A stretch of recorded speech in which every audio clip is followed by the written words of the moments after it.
வணக்கம் நண்பர்களே, Infosys system streaming channel உங்களை வரவேற்கிறேன். This is David. இன்றைக்கி நம்ம ரொம்ப இன்ட்ரெஸ்டிங்கான ரொம்ப சுவாரஸ்யமான டாப்பிக்கை பற்றி பார்க்க போகிறோம். லாஸ்ட் எபிசோடில் என்ன பார்த்தோம் அப்படின்னா, ஒரு டிரான்சிஸ்டரோட அமைப்பு என்ன, ஒரு டிரான்சிஸ்டர் வந்து ஸ்விட்ச் ஆன் அண்ட் ஆஃப் ஆகிறதுனால எப்படிப்பட்ட ஒரு டாஸ்க்லாம் அது கம்ப்ளீட் பண்ணுது அப்படின்னு பார்த்துருந்தோம். ஸோ லாஸ்ட் எபிசோடு பார்க்கலன்னா அதை பார்த்துட்டு இந்த எபிசோட் வாங்க, அப்போ தான் உங்களுக்கு கனெக்டிவிட்டி இருக்கும், உங்களுக்கு ஈஸியாக புரியும்.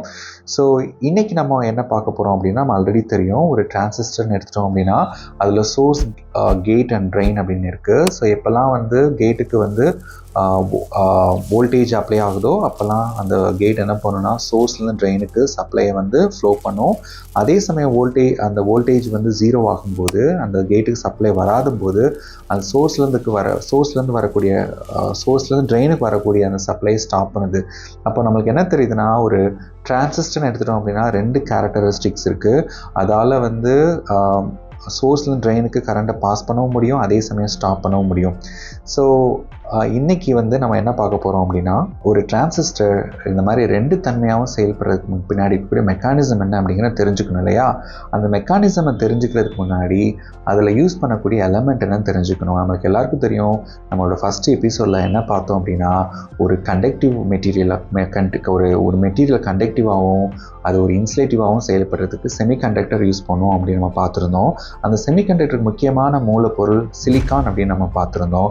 அதே சமயம் நான் ஃபஸ்ட் எபிசோடில் நான் என்ன சொல்லியிருந்தேன் அப்படின்னா, ஒரு பியூரஸ்ட் ஒரு ஃபார்ம் ஆஃப் சிலிக்கானை நம்மளால் என்ன பண்ண முடியாதுன்னா டிரான்சிஸ்டரில் யூஸ் பண்ண முடியாது.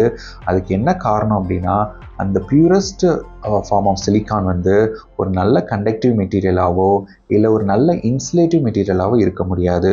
அதால் ஒரு நல்ல ஒரு மின் கடத்தக்கூடிய பொருளாகவோ இல்லை மின்னை கடத்தா பொருளாகவோ இருக்க முடியாது. அதுக்கு என்ன காரணம் அப்படின்னா, ஒரு பொருளை கடத்துறதுக்கு ஒரு எலக்ட்ரான் வந்து அவரோட நகர்வு ரொம்ப முக்கியம். ஏன்னா நம்ம சயின்ஸில் படிச்சிருக்கிறோம், flow of electron is a current. அதாவது ஒரு எலக்ட்ரான் நகரும்போது ஒரு நெகட்டிவ் சார்ஜ் கிரியேட் ஆகும். அந்த எலக்ட்ரானோட நகர்வை தான் நம்ம என்ன சொல்கிறோம், கரண்ட் அப்படின்னு சொல்கிறோம். ஸோ இங்கே இருக்கக்கூடிய சிலிக்கானில் அந்த எலக்ட்ரானால் நகரவே முடியாது. அப்படிங்கிறதுனால அந்த பியூரஸ்ட் சிலிக்கான் வந்து நம்ம நேரடியாக யூஸ் பண்ண முடியாது. ஏன்னா நம்மளுக்கு டிரான்சிஸ்டரில் சோர்ஸ்லேருந்து ட்ரெயினுக்கு கரண்ட் பாஸ் ஆகணும் அப்படின்னா அது நல்ல கண்டக்டிவ் சிலிக்கானாக இருக்கணும். அப்போ உங்களுக்கு எல்லாருக்கும் ஒரு கேள்வி வரும், எப்படி ஒரு சிலிக்கானை கண்டக்டிவ் சிலிக்கானாக மாற்ற முடியும் அப்படின்னு ஒரு கேள்வி வரும் இல்லையா? அந்த கேள்விக்கு பதில் அதை நம்ம பார்க்குறதுக்கு முன்னாடி, அதாவது ஒரு எலக்ட்ரான் அப்படிங்கிறது என்ன அப்படிங்கிறத பார்க்கணும். ஸோ இந்த எபிசோடில் எலக்ட்ரான் அப்படின்னா என்ன அப்படிங்கிறத பார்ப்போம். நம்ம எலக்ட்ரான் அப்படிங்கிறத தெரிஞ்சுக்கிறதுக்கு முன்னாடி நமக்கு எல்லாருக்கும் ஒரு விஷயம் தெரியும். நம்மலாம் சயின்ஸில் படிச்சிருப்போம், அந்த உலகத்தில் இருக்கக்கூடிய எல்லா பொருட்களும் அணுக்களால் ஆனது அப்படிங்கிறத நம்ம படிச்சிருக்கோம். நீங்கள் சுவாசிக்கிற காற்றுலேருந்து இப்போ நீங்கள் கையில் வச்சுருக்கீங்க இல்லையா, அந்த ஃபோன் வரைக்கும் அணுக்களால் ஆனது. ஸோ ஒரு அணுன்னு எடுத்துட்டிங்க அப்படின்னா அதில் 3 முக்கியமான துகள்கள், அதாவது பார்ட்டிகல்ஸ் இருக்குது. அது என்ன அப்படின்னா எலக்ட்ரான், நியூட்ரான், புரோட்டான். ஸோ ஒரு அணு எடுத்துட்டிங்கன்னா அந்த அணுவில் சென்டர் பாயிண்டில் வந்து நியூட்ரான், புரோட்டான் இருக்கும். அது வந்து நியூக்ளியஸ்ன்னு சொல்லுவாங்க. அந்த நியூக்ளியஸுங்கிற சென்டருக்குள்ளே புரோட்டான் அண்ட் நியூட்ரான் இருக்கும். அந்த நியூக்ளியஸை சுற்றி இருக்கக்கூடிய அவுட்டர் ஷெல், அதாவது ஆர்பிட் மாதிரி, அதில் தான் எலக்ட்ரான் வந்து சுற்றிட்டே இருக்கும். எந்தெந்த ஆட்டம்லலாம் வந்து எலக்ட்ரான் வந்து அந்த ஆட்டமோட பைண்ட் ஆகி டைட்டாக இருக்குதோ அதால் எலக்ட்ரானால் ஃப்ரீயாக மூவ் ஆக முடியாது. அதெல்லாம் வந்து இன்சுலேட்டிவ் ஆட்டம் சொல்லலாம். எந்தெந்த ஆட்டம்லலாம் அந்த எலக்ட்ரான் வந்து அந்த நியூக்ளியஸ் அந்த ஆட்டமோட டைட்டாக இல்லாமல் ஃப்ரீயாக இருக்கும், அந்த எலக்ட்ரானால் ஈஸியாக ஃப்ரீயாக நகர முடியுங்கிறத வந்து நம்ம ஒரு கண்டக்டிவ் ஆட்டம் அப்படின்னு சொல்லலாம். சரியா? உதாரணத்துக்கு ஒரு மரக்கட்டை எடுத்துக்கோங்க. அந்த மரக்கட்டை வந்து 3 முக்கிய அணுக்களால் ஆனது, ஹைட்ரஜன், ஆக்சிஜன், கார்பன். இந்த 3 அணுவும் என்ன பண்ணுன்னா ஒன்று பைண்டாக இருக்கும். ஸோ அதில் இருக்கக்கூடிய எலக்ட்ரான் வந்து ஃப்ரீயாக மூவ் பண்ணவே விடாது. ஸோ அது அதோட ஆட்டமோட ரொம்ப டைட்டாக பைண்டாக இருக்கிறதுனால நீங்கள் அந்த மரக்கட்டையில் கரண்ட் சப்ளை பாஸ் பண்ணாலும் அந்த எலக்ட்ரான் வந்து என்ன ஆகாது, ஃப்ளோ ஆகாது. அதாவது நீங்கள் மின்சாரத்தை கடத்தக்கூடிய டைரெக்ஷனில் அதெல்லாம் ஃப்ளோ பண்ணவே முடியாது.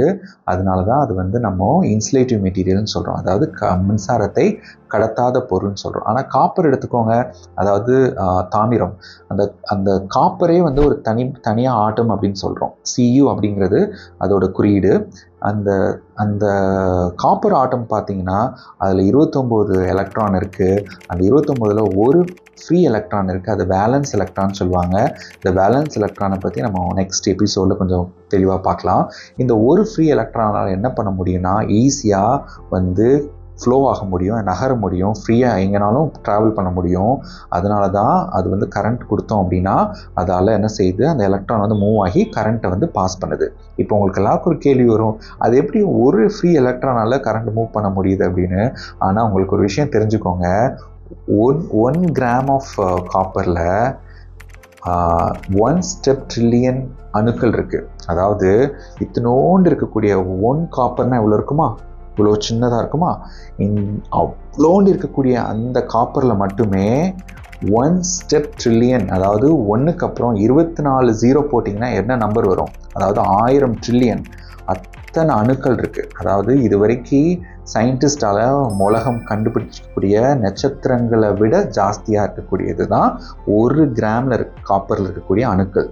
அப்போது ஒரு அணுவில் ஒரு எலக்ட்ரான் ஃப்ரீயாக இருந்துச்சுன்னா அப்போது 1க்கு அப்புறம் 24 0 போட்டிங்கன்னா 1 ஸ்டெப் ட்ரில்லியன் எலக்ட்ரான் வந்து அதில் 1 கிராம் காப்பரில் இருக்குது. அப்போது ஒரு கேபிள்னு எடுத்துட்டிங்கன்னா ஒரு ஒயரில் எத்தனை கிராம் காப்பர் இருக்கும் அப்படிங்கிறத கால்குலேட் பண்ணுங்கள். அப்போ எத்தனை ஃப்ரீ எலக்ட்ரான் இருக்குது அப்படிங்கிறத உங்களுக்கு தெரியும். அதனால தான் நீங்கள் கரண்ட்டை அந்த மின்சாரத்தை காப்பர் ஒயரில் நீங்கள் பாஸ் பண்ணும்போது ரொம்ப ஹை கண்டக்டிவாக கரண்ட்டை வந்து அது கடத்துது. ஸோ உங்களோட இன்னொரு விஷயம் சொல்ல போனோம் அப்படின்னா நம்மளோட ஹியூமன் பாடியும் கூட என்னென்னா நம்ம வந்து மின் கடத்தக்கூடிய பொருள் தான். அது என்ன பண்ணோம் அப்படின்னா நம்ம உடம்புலேயே கூட மரக்கட்டையில் இருக்கிற மாதிரி காப்பர், ஹைட்ரஜன், ஆக்சிஜன், அதாவது மின் கடத்தாத அணுக்கள் சேர்ந்து டைட்டாக இருந்தாலும் நம்ம உடம்புல சோடியம், பொட்டாசியம் அப்படின்னு ஒன்று இருக்குது. அதே சமயம் நம்ம உடம்புல தண்ணி இருக்குது, அதில் குளோரைடு இருக்குது.